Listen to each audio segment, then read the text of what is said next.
tenemos que caminar en el negocio. Que recursos humanos tiene que salir de su oficina, tiene que salir de su cubículo, tiene que ponerse las botas o tiene que ponerse los guantes, caminar en la planta, caminar en las fincas. Entonces yo también soy convencido que hay que predicar con el ejemplo. Que una persona, por más capacidades que tenga, no va a dejar una huella profunda. El equipo es el que deja la huella profunda. Hay que soñar alto y hay que planteárselo. Un buen técnico no hace un buen jefe. ¿Cómo se transforma la cultura de las organizaciones en una cultura? Hola, yo soy Fabricio Serna y esto es Cultura Empresarial, el podcast donde descubrirás los hacks que han permitido a las transnacionales más importantes de Hispanoamérica enaltecer su cultura gracias a sus perspectivas únicas e innovadoras. Antes de empezar, te recuerdo que este episodio, como los anteriores, los encuentras en video en YouTube y en podcast en Spotify. En este episodio de Cultura me acompaña Víctor González. Él es licenciado en Administración de Empresas con énfasis en Recursos Humanos por la Universidad Interamericana de Costa Rica y certificado en el programa de Coaching Ejecutivo por Adyen Business School. Además, es miembro de la Junta Directiva de los Directivos de Capital Humano de España en su versión Centroamérica y el Caribe. Cuenta con más de 35 años de experiencia en la gestión de recursos humanos en empresas como Firestone, Gruma y Dole, apoyando el proceso de alineación entre los líderes y colaboradores. Actualmente es director de recursos humanos en Dole Standard Fruit de Honduras, corporación multinacional, siendo uno de los mayores productores mundiales de frutas y hortalizas, operando en más de 75 países alrededor del mundo. Ahora sí, disfruten de esta tan rica conversación que tuve con Víctor González.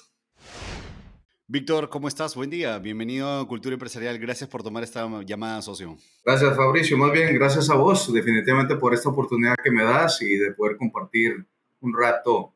Espero que sea ameno, ¿verdad? Y que podamos pasarla muy bien. Definitivamente, que esa es mi expectativa. La vamos a pasar súper bien. Ya vamos detectando una particularidad en el inicio de esta conversación y es la R tan marcada que tiene usted.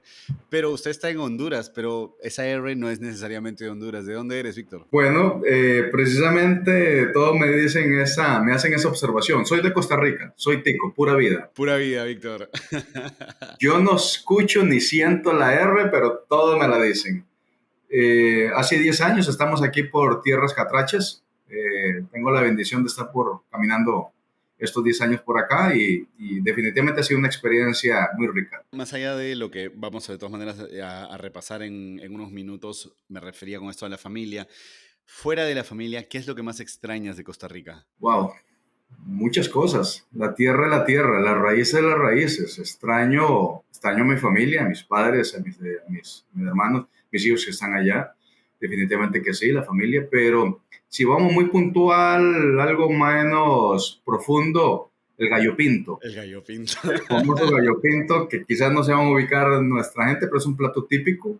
El gallo pinto se extraña el gallo pinto. El chifrijo, ¿no? Uno siempre termina extrañando su comida, ¿no? Y aunque no lo quiera probablemente como reconocer, a veces extrañamos más la comida que quizás hasta los propios amigos. Sí, es que es el gusto, ya es el sabor, es un sabor adquirido en algunos casos. Hay algunas comidas típicas en Honduras que los hondureños mueren por ellas en el buen sentido de la palabra, pero que a mí no me conecta. Tan rico está bien, pero no me conecta. Igual pasa en este caso, en ese tema de comidas para nosotros los ticos. Súper. Víctor, tú tienes ya 10 años, de hecho, en Honduras, pero también sé que eres deportista. Hablábamos fuera de grabación que te gustaba correr, que te gustaba hacer bicicleta y tal. ¿Cómo es un día natural en tu vida? O sea, ¿está realmente el deporte presente en tu rutina? Bueno, sí, vamos a ver, yo te voy a ser sincero, yo tenía un poco más de 40 años de estar yendo al gimnasio. ¿Ya? Y no, eso significa que durante 40 años hacía el intento, lo que muchos hacemos. Yo voy al gimnasio, me anoto en un gimnasio, me matriculo, pago la inscripción, y siempre estoy en el gimnasio, pero nunca llego. Cuando llego un ratito y me voy. No soy continuo, pero en los últimos años, y sobre todo acá, en Honduras, sí he creado esa disciplina. Sí me gusta hacer el deporte, incluso porque, y eso lo podemos hablar después más adelante, Yo creo en el tema de balance vida-trabajo, incluso dentro de las organizaciones y en nuestro caso particular, en el área en el que me desempeño, pues estamos empujando fuerte todos estos temas de bienestar organizacional. Entonces yo también soy convencido de que hay que predicar con el ejemplo. Uno. Dos, pues mi esposa es también bastante metida a estos rollos de ejercicio y competencias. Esto también me ha motivado mucho a seguir esta línea. Ya uno acompañado es diferente. Pero sí, un día normal, normal cuando haya entrenamiento, estoy en un plan de entrenamiento, eh, nos levantamos a las 4, bueno, yo me levanto a las 4:30 de la mañana más o menos para salir a las 5 a correr. A veces son las 4 de la mañana cuando hay que salir a correr, todo depende. Entonces me levanto un poco más temprano. Pero sí es un tema de madrugar las corridas o por lo general antes de por ahí de las 5, 5:30 muy tarde, pues corremos lo que nos ponga el coach, lo que tengamos ese día.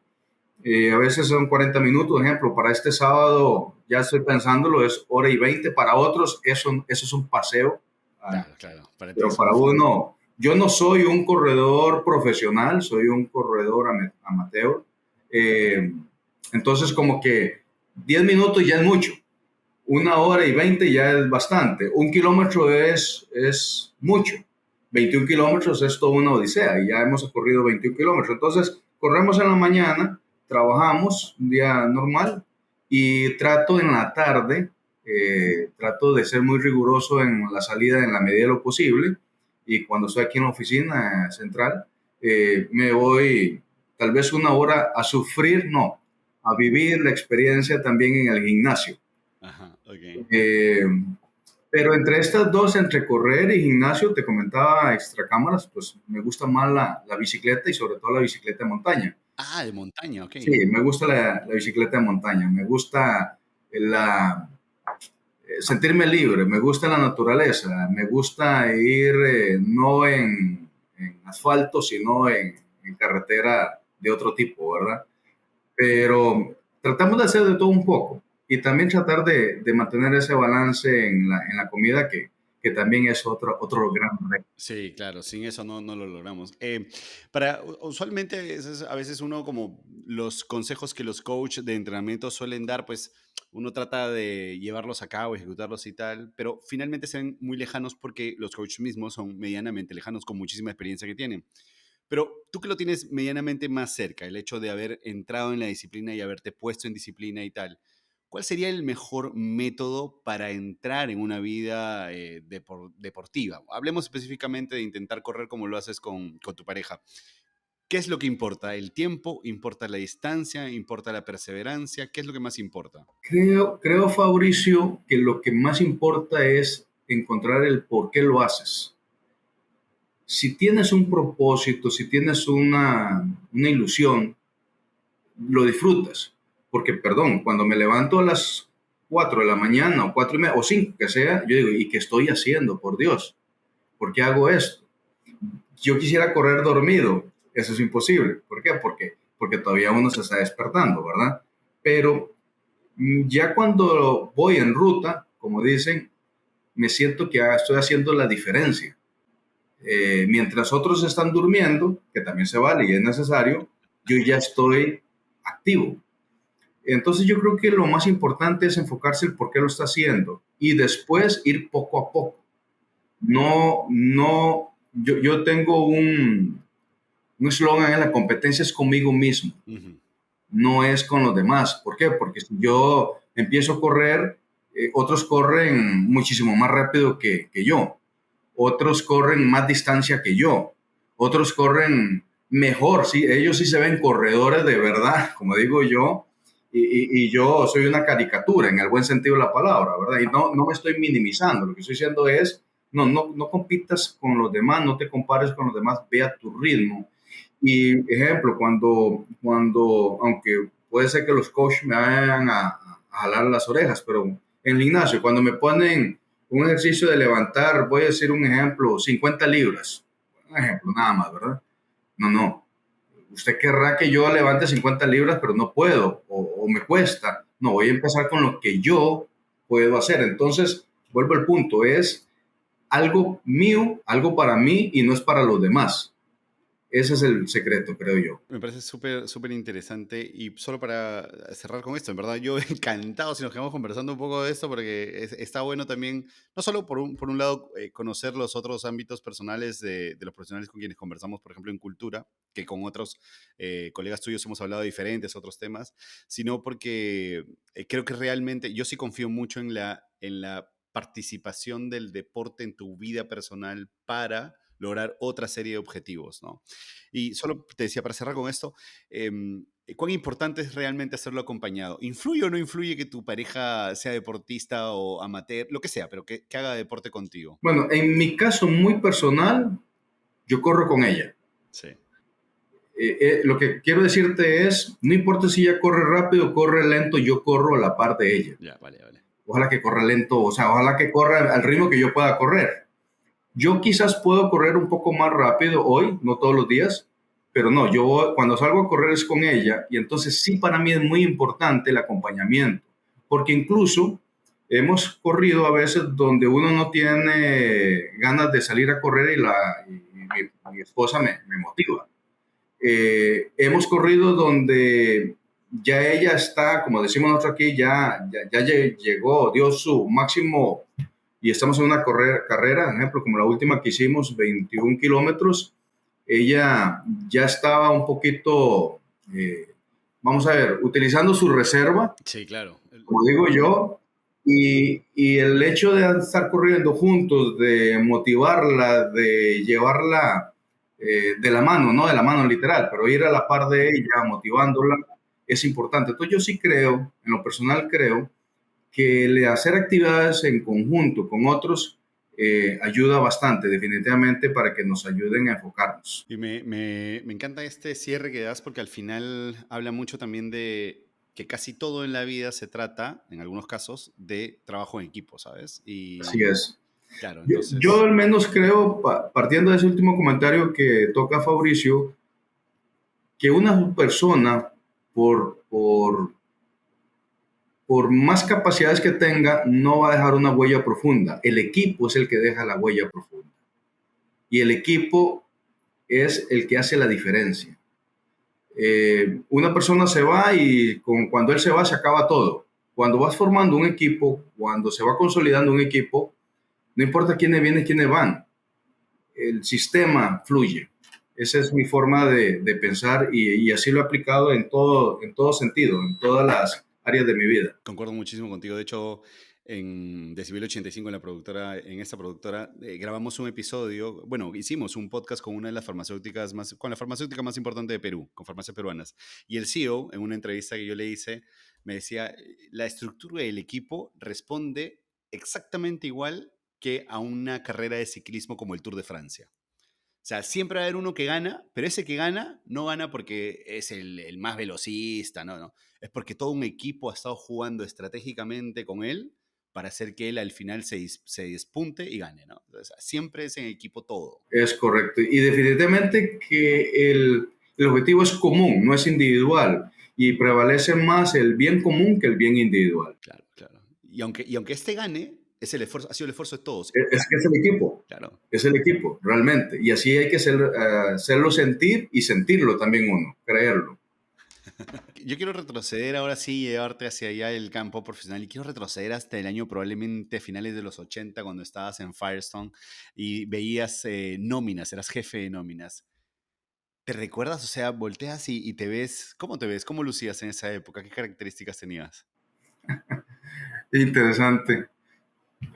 Interesante, porque yo tuve la bendición de crecer en esta empresa muy rápido. Para llegar a esa posición fue rápido y con ello digo que quizás no tuve el proceso de madurez con el que me veo hoy.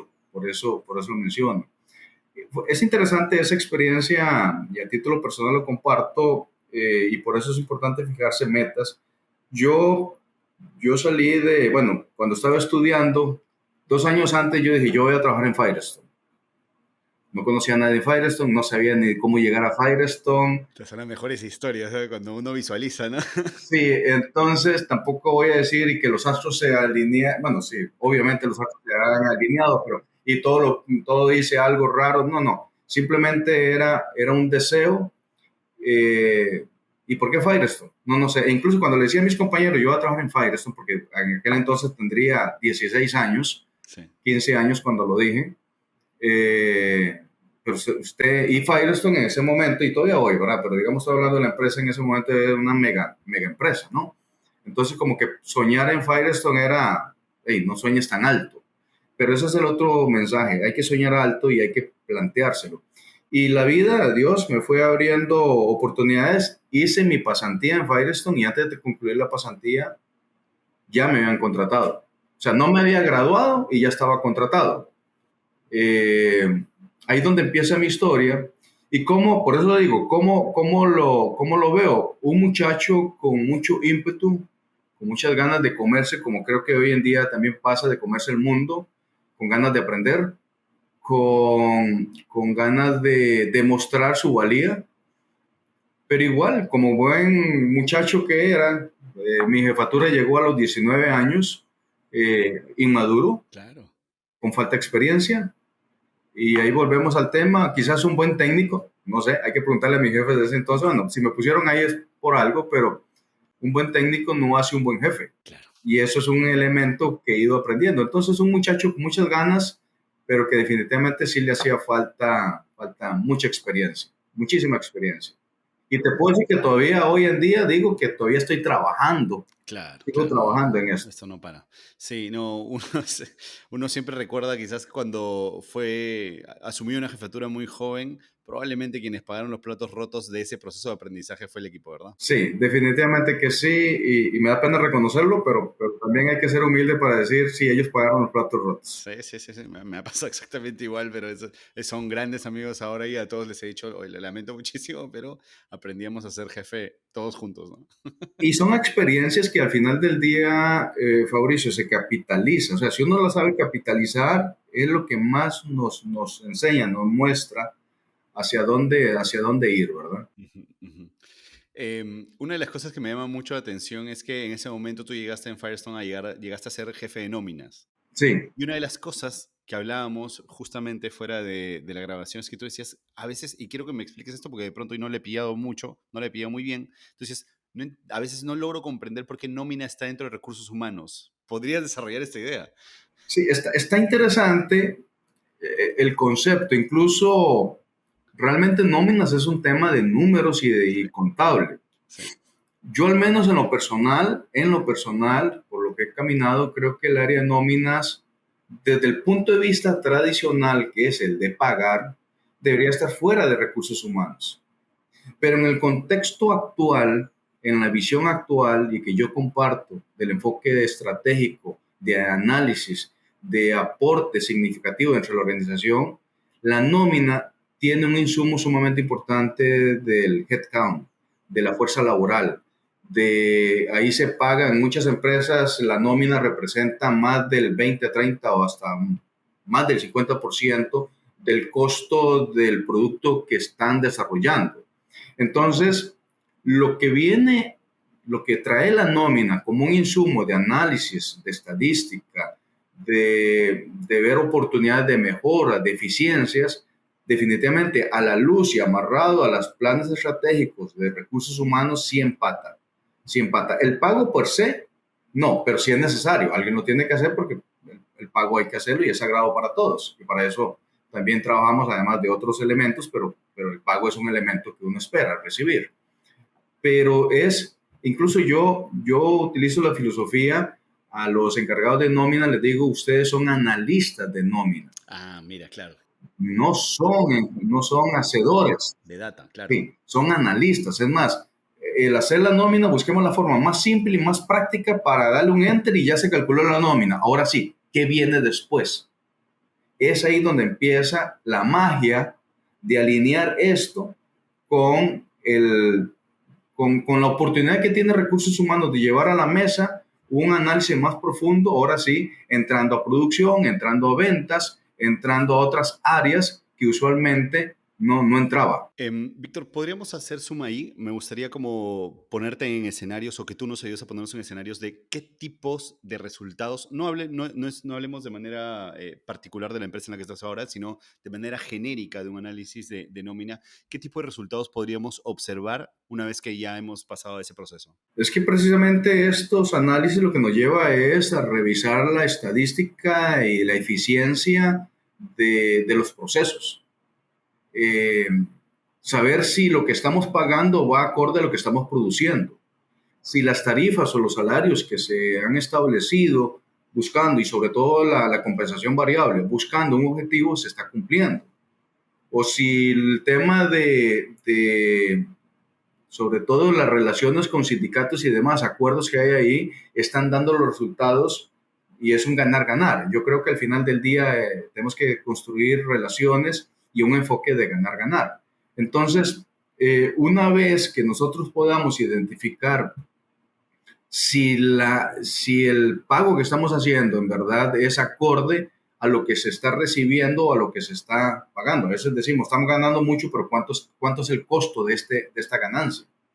Es ahí donde entra a jugar ese análisis y ese aporte. Hablábamos hace poco con el gerente de recursos humanos de una empresa peruana aquí, del AIBE, y él decía algo muy interesante. Decía, muchas veces lo que yo insisto mucho con mi equipo de recursos humanos es hacerles entender que sus responsabilidades o realmente su aporte en la empresa no es si voy a contratar a alguien bien, si mi proceso de selección es el correcto o no es el correcto, etcétera, si la nómina está bien calculada o no, sino que responde a los objetivos de la empresa porque los análisis los tenemos que hacer punto por punto para saber si estamos como recursos humanos aportando esos resultados. Es correcto. Incluso hace un tiempo atrás un jefe me dijo a mí, cuando yo le hice la pregunta, estaba recién empezando un proceso, ¿qué espera de mí? Ok.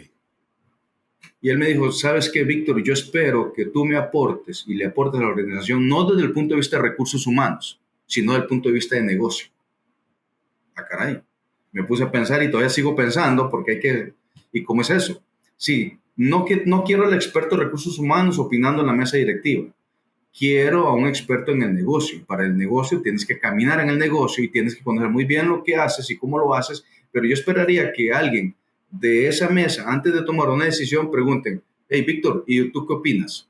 Porque está metido en el negocio. ¿Cómo estoy metido en el negocio? Vuelvo al punto de partida donde estamos, el hilo que nos está siguiendo.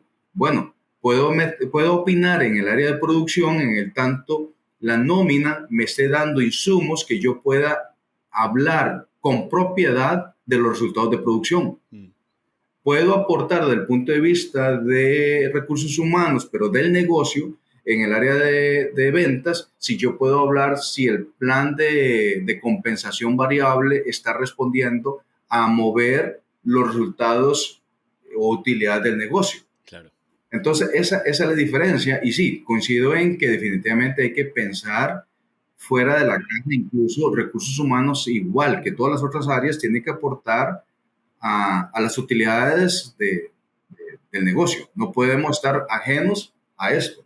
No, si no, seríamos un departamento de costo. Y entonces tenemos también que demostrar nuestra valía en las utilidades. Exacto. En verdad, hay que hacer estos cuestionamientos entre las áreas de recursos humanos y me parece fascinante que expertos como tú están llegando a poner el dedo en la llaga y decir, hey, Hay que salir un poquito del contexto del cuadrado del gestor de recursos humanos. Aquí administramos personal y vuelvo al tema, es una relación de ganar-ganar. Pero sí, no nos podemos olvidar que el negocio, la empresa está para un fin de ganancia. Claro. Nada más que hay que ser equilibrado y donde todos ganemos. En el equilibrio está justo la magia, como decías hace algún momento. Víctor, después de estar en Firestone, que fue tu sueño de la época académica, pasaste a Gruma y ya te quedaste como en recursos humanos y además Gruma ya es probablemente lo que derivó finalmente casi al lugar donde llegaste ahora, ¿no? Es el inicio de todo. Correcto. Gruma en Costa Rica de masa, como lo conocemos, pero que pertenece a Gruma, sí fue una gran escuela, definitivamente que fue una gran escuela. Tuve grandes jefes y grandes compañeros que todavía están ahí.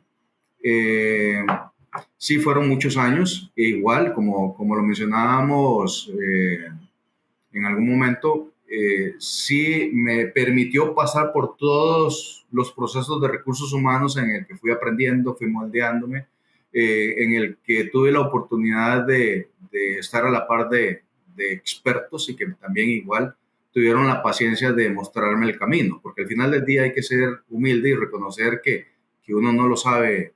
Además, uno llegó sin saber nada y hay otros que le enseñan el camino, y definitivamente que Gruma fue una gran escuela antes de llegar aquí donde estamos hoy en día. ¿Cómo fue esa experiencia en Gruma? ¿Qué retos recuerdas en ese momento? ¿Cuáles son los programas que lideraste y que te hacen sentir orgulloso? Bueno, uno de los retos, o yo diría que el reto fundamental fue precisamente esa transformación de mente, de pasar de un esquema operativo, de un esquema de recursos humanos tradicional, de un esquema de recursos humanos limitado hasta cierta forma, a ir evolucionando poco a poco y pensar más en estrategia, en el enfoque, sí, más estratégico. Esa es la evolución.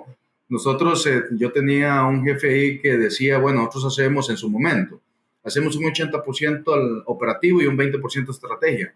Él fue llevando al equipo a llevarnos a más estrategia, más bien era al contrario, ojalá un 80% de estrategia, un 20% operativo. Y sí, es esa evolución, el enfocarnos que sí estamos a la par de los colaboradores, de los trabajadores.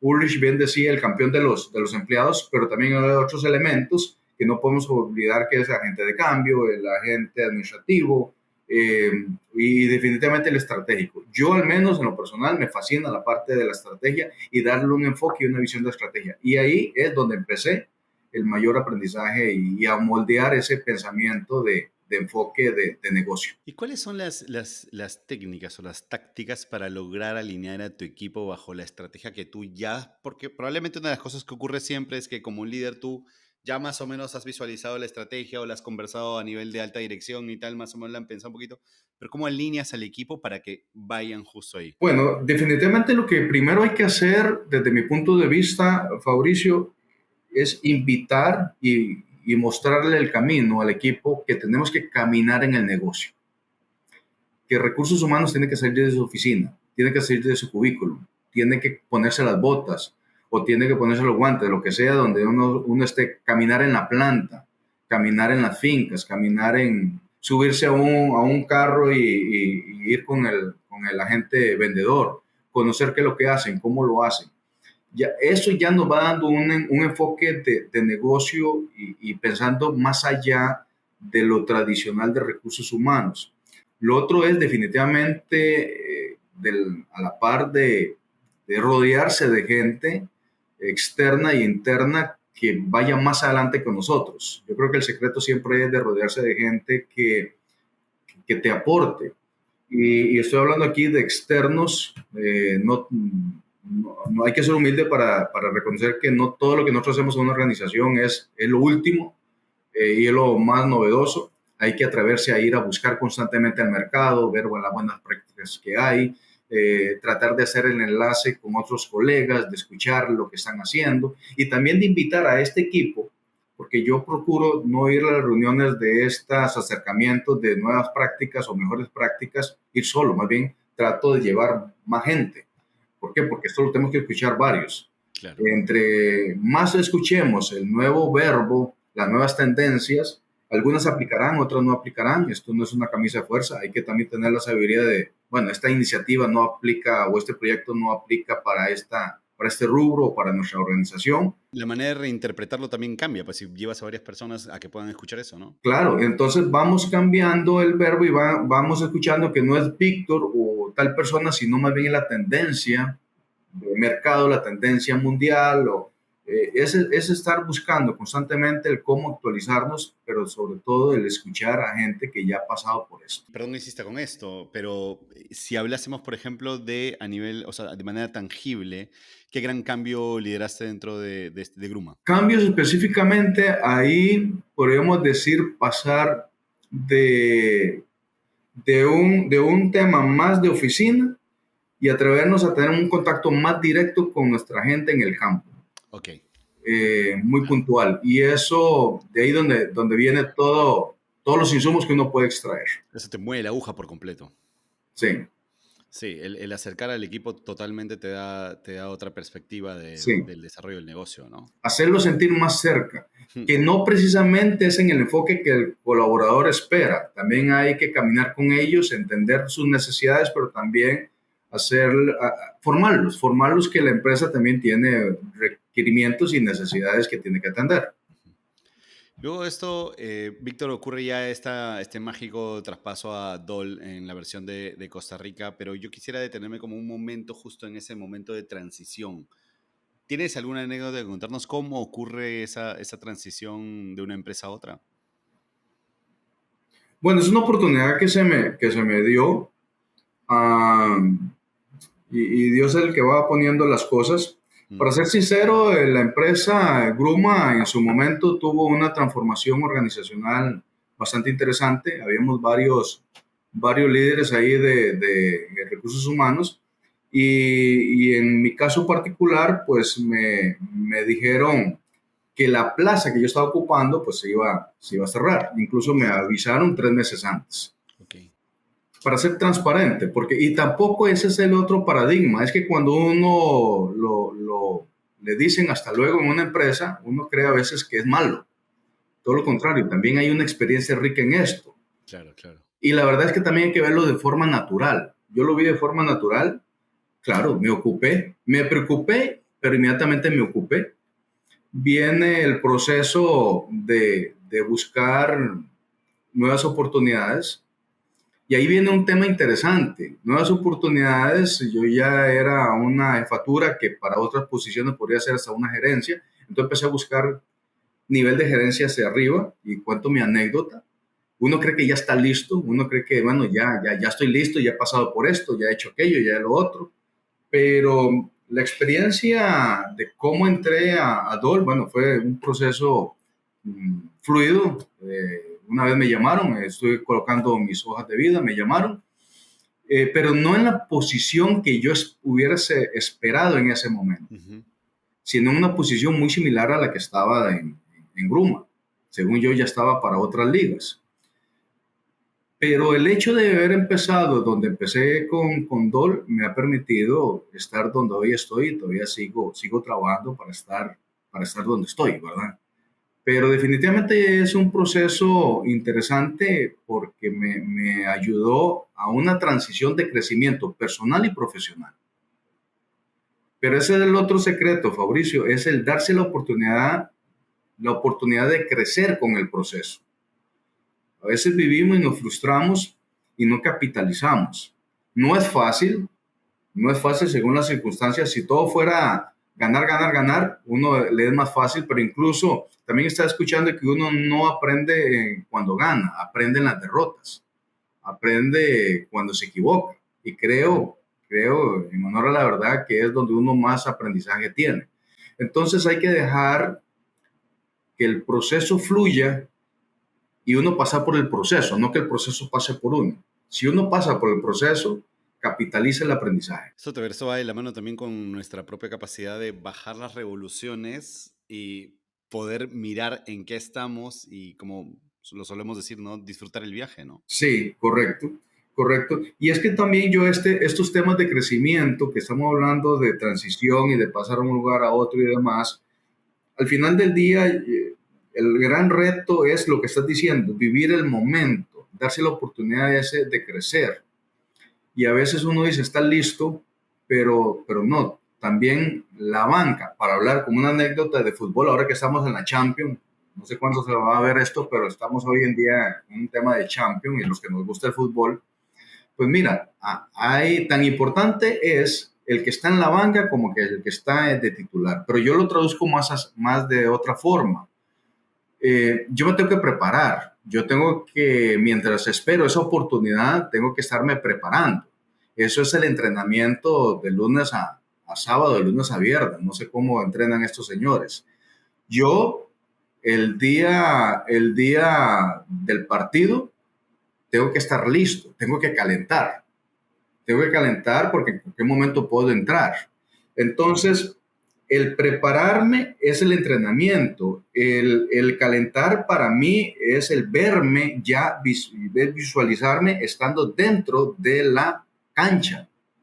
Es que no voy a estar de brazos cruzados y no me estoy visualizando, entonces me estoy preparando esa universidad, preparando ese idioma, entrenando, preparándome. Es certificaciones, es estar escuchando, estar involucrándose con otros, eso es entrenar, es prepararse. El calentar es visualizarme, es hacer el ensayo en mi mente, es creérmela, es verme ya en esa silla. Y el jugar el partido ya de titular, pues definitivamente es el premio a toda esa preparación y esa espera y ese calentamiento. Así es como lo visualizo en este proceso de crecimiento. No, lo que me parece alucinante es tu proceso de visualización, o sea, y que ha ocurrido de manera inconsciente, por ejemplo, en el caso de Firestone o en estos casos de los recambios de posición o de empresa que has tenido, sí eres consciente que probablemente sí te has preparado para ello y han ocurrido.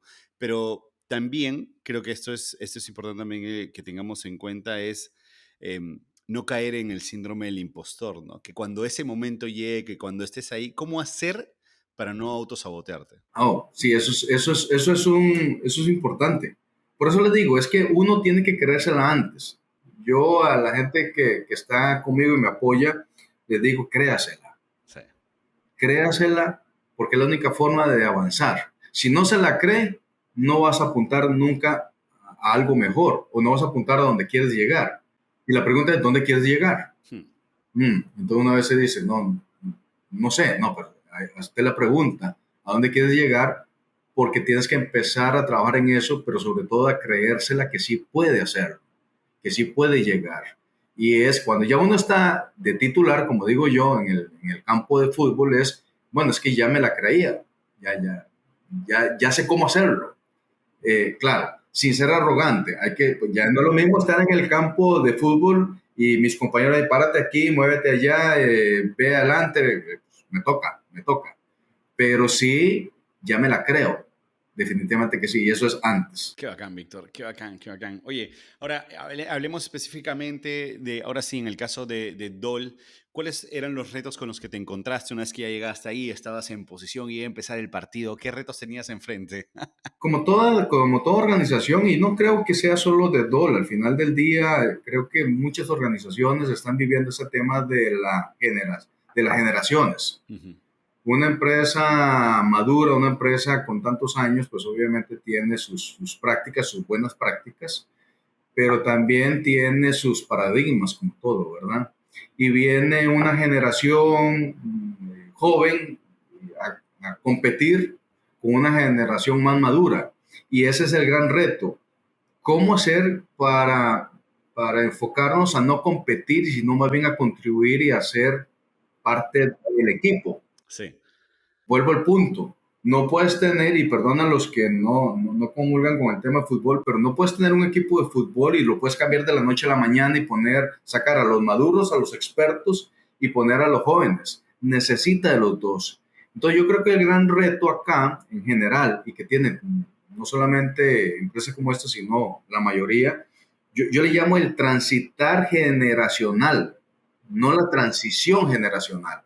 El transitar generacional es que tanto tú como yo tenemos que convivir Claro, con los más acompañarlos. maduros, respetarlos, porque, perdón, las canas se respetan, pero también cómo hacer que esas canas respeten a los jóvenes y cómo hacer que ellos también vienen a entregarnos algo y a darnos algo y que incluso la transición, la famosa transición, se tiene que dar de forma natural. Es que vos no me vienes a sacar del partido, vienes a contribuir conmigo para lograr los objetivos porque los dos son necesarios. Entonces es uno de los grandes retos con los que uno se encuentra, con los que yo me encuentro o me encontré en su momento, y que eso sigue siendo del día a día, porque eso no acaba.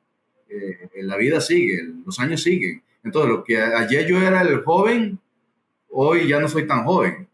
Vienen otros. Entonces, eso es una constancia. Es como dicen, el cambio es constante. Esta es una constancia de toda organización. Víctor, ¿cómo definiríamos la cultura de Dole ahora que ya tienes tanto tiempo dentro de la empresa? ¿Cómo la podríamos definir de manera breve, como un pitch? Una cultura de aprendizaje y crecimiento. está en una constante, sí, la constancia es aprendizaje y crecimiento. ¿Por qué? Porque siempre hay cosas nuevas, porque siempre busca la innovación, porque está en un segmento de mercado bastante competitivo y está jugando las grandes ligas. Y también entonces constantemente está en un enfoque de ir preparando, de ir formando, se está adelantando a los futuros líderes. ¿Por qué? Por lo que estamos diciendo. Hey, este líder que está hoy consolidado, algún momento va a tener que dar su estandarte, ¿verdad? A otro. Entonces está en la cultura de una constancia de aprendizaje y crecimiento. Definitivamente que sí. Antes de detenerme aquí justo en el tema de aprendizaje y crecimiento o en el tema de cultura organizacional, que es en verdad donde quiero detenerme unos cuantos minutos para que hablemos de las buenas prácticas de DOL, quiero solo terminar el cierre de tu proceso de crecimiento profesional, que es indudable, no es que haya terminado, pero hablo de el momento en el que estás. Tú pasas, en el caso de DOL, pasas de ser de gerente en Costa Rica a ser ya director de recursos humanos de Dole Food Company, ahora sí. Ese transicionar, ¿cómo se da? ¿Ese cambio mental o ese cambio físico? Las Es dos la pregunta. cosas. Okay. Está interesante tu pregunta porque yo incluso todavía me atrevo hoy a hacérmela. Bueno, ¿y cuál es la diferencia entre un gerente y un director? Ajá, ajá. La diferencia es la visión, es el enfoque más largo plazo. Ah, wow. Creo que la diferencia de un director, en el caso de una empresa como Dole, que tiene, porque en otra organización un director se homologa con un gerente. Bueno, aquí tenemos una estructura diferente, entonces aquí paso de gerente a director. Eh, es atreverse a tener un enfoque más allá del día a día, a un enfoque no tan mediano plazo, sino un enfoque más a largo plazo. Como te digo, el director debe ser más estratégico, tiene que tener una visión más estratégica y creo yo que la consigna de pensar un poquito más adelante y adelantarnos, ser atrevidos y adelantarnos a algunos acontecimientes que ya uno va viendo. La gerencia es más de atender el día a día, de ser un poquito más operativo, pero el director sí es más estratégico, un enfoque más visionario. Víctor, hablábamos al inicio, insisto, fuera de grabación, que yo te preguntaba, ¿cuál es tu superpoder dentro de los recursos humanos? Y tú me decías, la experiencia. Em, Probablemente no me habrías respondido así, o dime tú sí, si es que no estuvieses en la posición en la que estás, realmente en la posición que te permite mirar hacia atrás y tener como la seguridad de que el proceso de acompañamiento hacia tu equipo tiene otra solidez, ¿no? Sí, cuando yo te hablaba de la experiencia, precisamente son dos cosas, son dos enfoques. Uno, la experiencia de haber pasado por todos los procesos operativos, administrativos y estratégicos de recursos humanos. Sí. Como te digo, desde nóminas, que para algunos nóminas no está asociado a recursos humanos, pero pasar de manejar nóminas en aquellas empresas donde la nómina es parte de procesos de reclutamiento y selección, procesos de desarrollo organizacional, procesos de compensación de beneficios y salarios, procesos de cultura y transformación. Eh, Haber pasado por todo eso durante estos 30 y tantos de años, eso es rico. ¿Por qué? Porque no tengo la verdad absoluta, definitivamente que no, pero conozco un poquito de todo. No nos gusta, a algunos no les gusta. Yo sí creo que la posición mía es más generalista, Ujú. especialista, Ajá. pero como he pasado por todos estos procesos, puedo entender bien y puedo quizás aportar algo en alguna de esas áreas, pensando y ubicándome que los tiempos han cambiado, en que no podemos decir que la experiencia de Víctor de tal proyecto o tal área en el año 2000 es el mismo que aplica para el 2024, que ha evolucionado definitivamente.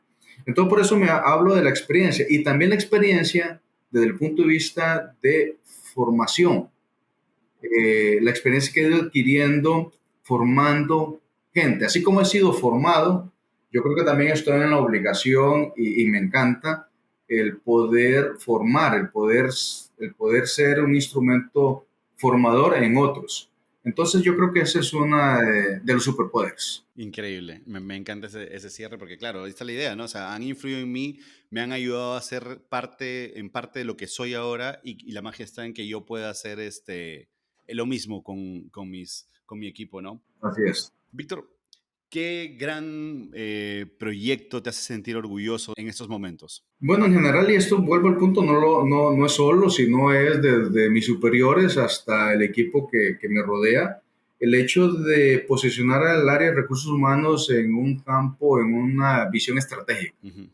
Hemos logrado, más allá incluso de Honduras y Guatemala, que es donde estamos, definitivamente recursos humanos ha pasado a un nivel más estratégico, donde está presente en la mesa de la junta directiva y de la alta dirección. Entonces eso es lo que me tiene bastante orgulloso, que he sido parte de ese proceso de transformación. Ok, entiendo ese proceso del área de recursos humanos, pero si hablásemos más específicamente de algún programa dentro de la compañía, ¿cuál pudiésemos nombrar? En lo personal, y volvemos al punto de partida, Fabricio, en lo personal, hay un tema muy puntual y particular, un área muy particular y que yo te dije que yo creo firmemente en esto, que es el programa Balance Vida-Trabajo, Ah, cierto. que es el tema de bienestar organizacional. Ese es un programa rico en todo sentido, porque conecta a la gente, trabaja en el equipo o con equipos, trabaja en la persona, en el yo, y aquí tenemos un programa muy puntual que, vamos, empezamos corriendo, dándole la vuelta a la cancha de fútbol, por decirlo así, y corriendo, no, caminando, Sí. y empezó una iniciativa de que la gente trabajara y se fuera más consciente de su salud, Ah, de su estabilidad emocional, incluso física y emocional. Entonces empezamos con programas de ejercicio, con programas de algunas iniciativas, tanto en gimnasio como campo abierto. Y puedo decir que hoy, puedo decir no, es que es evidente. Hoy en La Ceiba, específicamente acá donde estamos nosotros, ya llevamos 6 años, 7 años con una edición de una media maratón que se llama 21K La Ceiba, que ahora fue en febrero y los participantes fueron 2.000 corredores. Pero eso nació, eso empezó en casa, con nuestra gente. Y la transformación, y no, pues no desviarme yo del tema inicial, la transformación es que muchos de nuestros colaboradores dejaron sus pastillas para el colesterol, dejaron sus pastillas para la presión, eh, fueron transformando su vida, sus hábitos alimenticios y todavía seguimos trabajando en eso. Entonces creo que definitivamente el tema de balance vida-trabajo o el enfoque de, de bienestar organizacional lo tenemos bien en el sello y eso me enorgullece. increíble, increíble. Y ahora en la versión más grande ya de esta carrera, ¿qué porcentaje o qué número de trabajadores participan? Bueno, hemos ido evolucionando por la naturaleza de la finca, o mejor dicho, por la naturaleza del negocio. Nosotros tenemos fincas en diferentes zonas del país. Ok. Y está bastante complicado. El primer año que hicimos esta iniciativa lo hicimos solamente con trabajadores nuestros, con colaboradores nuestros de finca. Pero ahí sí, teníamos que poner los buses a las 3 de la mañana para ir a correr, Claro. andar en bus como una hora, hora y media, a veces 2 horas, y empezar a correr a las 5 de la mañana. Y ellos tenían que volver a las fincas a trabajar. La primera vez que hicimos ese esfuerzo fue toda una logística, participaron unos 280 corredores solo de empleados. Pero ya tuvimos la presión de la comunidad que querían participar y como te digo, ya somos 2.000 y para este año, no, para el próximo año 2025 que ya se está organizando, esperamos unos 3.000 corredores como mínimo. Pero entonces tu pregunta concreta, este año fueron alrededor de unos 100, casi 100 corredores que se han mantenido de DOL. Y creo que dijiste 2000, o sea, la diferencia es personas ya de la comunidad que se han sumado a participar. Es correcto, Qué ha venido locura, gente de todos lugares del país. qué Entonces locura. se ha visto como una carrera ya nacional. Claro, claro. O sea, y al final lo que estás haciendo es, pues sí, habla muy bien de las iniciativas que tienen ustedes, ¿no? De los propósitos, de poder alinear este balance vida-trabajo dentro de la organización. Ya escapó, ya es parte de la comunidad, es parte de la sociedad y fuertemente la presencia de marca está ahí marcando, ¿no? Un punto sobre la I. Claro, y me gusta, si vamos un poquito más allá, esta iniciativa que, insisto, nació de algo, nació de unas pequeñas semillas y ahora estamos cosechando. Hay otros factores, como el derrame económico en la ciudad. El hecho de tener 2.000 corredores, pues definitivamente eso activa, los hoteles ya están full, restaurantes, y además hay otro elemento de esta carrera, que hay una proyección social porque damos una contribución a dos instituciones sin fines de lucro. Entonces eso también es muy importante. Qué interesante eso. Y lo último con lo que quería cerrar, usualmente, sobre todo si hablamos de los trabajadores o del equipo de trabajo, sobre todo los colaboradores en finca, ¿cómo hacer, o ya lo tienen visualizado, lo están trabajando, o quizás no, el proceso justo de renovación en esos espacios? Es muy diferente hablar probablemente a nivel administrativo, en oficinas y tal, pero dentro de esos espacios. ¿Cómo se está haciendo? ¿Cuál es la realidad? Bueno, la realidad, y nosotros estamos en un sector de agricultura, la realidad es que cada vez hay menos gente que quiere trabajar en el campo, ¿verdad? Y eso no pasa no solamente aquí, eso es una realidad, yo creo que, no sé, en muchos países, yo iba a decir mundial, pero no conozco, no No, conozco no, el es mundo, que esto es pero mundial. realmente hay una situación de carencia de mano de obra a este nivel. Más las condiciones en nuestros países tampoco motivan mucho, digo, la migración definitivamente no es un elemento que no podemos dejar pasar. Entonces, definitivamente, el sello como tal, hablando de la empresa en la que actualmente estoy, el sello tiene su peso. La empresa es seria, la empresa es responsable, cumple con todo lo que corresponde por ley y más allá, en el sentido de más allá es, no solamente está sujeto a lo que dice la ley, y ahí donde estamos trabajando fuerte de hacer conciencia a nuestra gente. La ventaja que nosotros tenemos como organización es que hay generación de generación de generación. Entonces, incluso hay muchos que se sienten curiosos. Yo soy la quinta generación, yo soy la cuarta generación Dentro de la empresa. dentro de la empresa. Entonces, eso es un punto fuerte dentro de la organización. Y realmente esta organización es gente, se enfoca en la gente. Y ahí es donde estamos tratando de trabajar mucho en enamorar a nuestra gente de nuestra marca, porque ya por sí sola nuestra marca es una marca ganadora, ¿verdad? Entonces sí tratamos de trabajar en eso, pero sí hay elementos externos a nosotros con los que hay que luchar día a día. Vale, Víctor, hemos llegado hacia el final. Una de las cosas que solemos hacer en cultura empresarial es tratar de ver si es que esto puede funcionar y lo voy a hacer de este modo.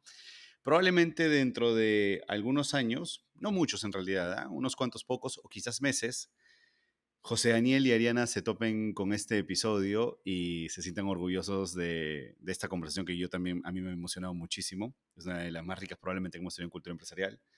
Pero a mí me gustaría preguntarte si cuando José Daniel y Ariana se topen con este episodio, se pudiesen encontrar con algún mensaje oculto que les has dejado acá, ¿qué te gustaría decirles? Que sueñen y que sueñen en grande. Uno.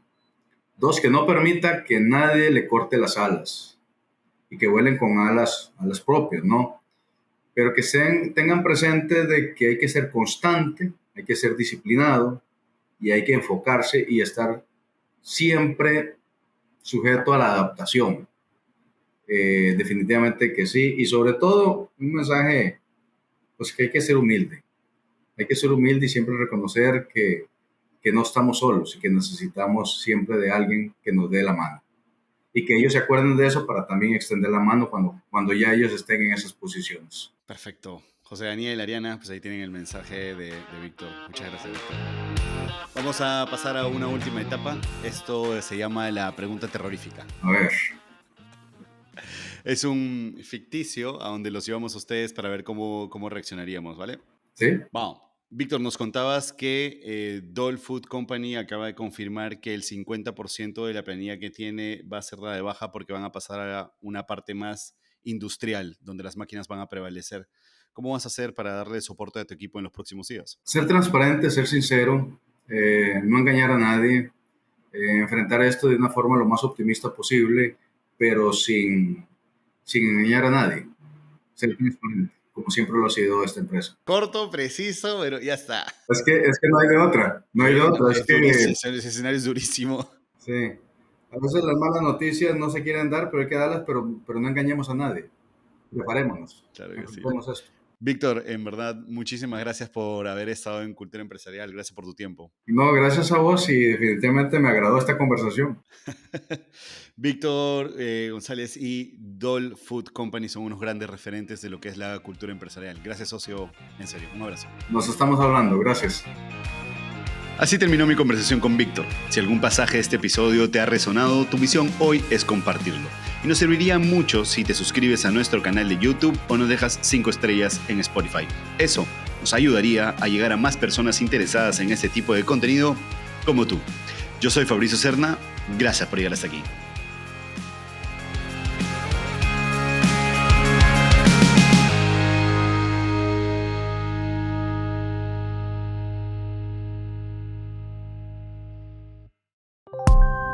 Original de Decibelio 85.